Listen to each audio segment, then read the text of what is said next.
Welcome. In this session in linear data analysis, we'll explore Fisher's linear discriminant analysis on Fisher's data. Let's recall Fisher's iris data, and in particular we'll focus on the petals. So this was from an early botanical field assay, and it's typically referred to as Fisher's iris data, named after Ronald Fisher.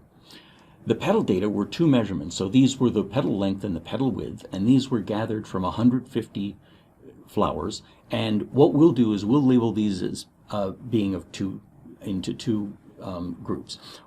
Type B, which is the beachhead plant, and then we'll gather the other purplish ones, these two species, and we'll say that those are in another group. So we'll have a label for the type B and a label for the type P. When I plot these, including the labels, this is what I see. This is the petal length, this is the petal width. The cyan labels are the type B that we're interested in, and the red labels are the type P, the other ones. And we can see that there's one anomalous flower in this, that its petal length and width visually appear to be more similar to the purple type than it does to the beachhead type. Well, what I can do is I can remove these labels and I can just treat these as data vectors, and then I could draw k-means clustering. And when I perform k-means clustering on this data, this is what I get. And I would say that this is not a particularly satisfying clustering to look at. So instead, let's take those labels and let's apply linear discriminant analysis to them. When I do this, what I get is this is the hyperplane, and then I positioned what I actually have is an axis of maximum discrimination that's perpendicular to that hyperplane. What I've done is I've transposed that and then found a position of it that maximizes the accuracy of the classifications. And we can see that this is doing a much better job.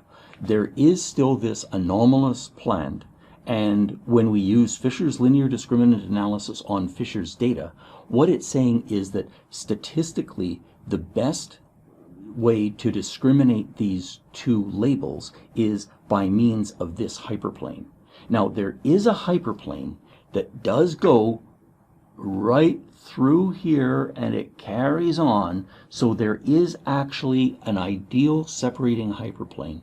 But when we use Fisher's linear discriminant analysis, what we find is that that's not a statistically robust measurement.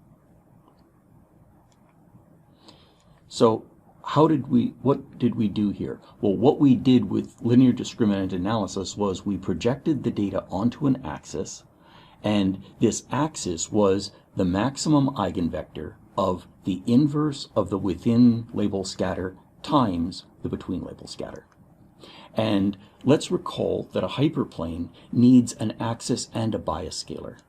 And further work that we can do is what we can think of this as a further optimization problem, is that what value of B separates these labels, and when we separate them we could, for example, develop an ROC curve, or we could explore the accuracy of our classification compared to the labels that we were given.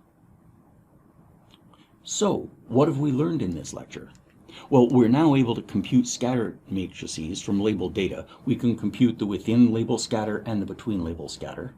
We can use these to compute Fisher's linear discriminant by forming a matrix product and solving a spectral decomposition. And we can then project these labels onto the linear discriminant axis to explore ways that we can, to explore whether this axis is accomplishing the task that we want.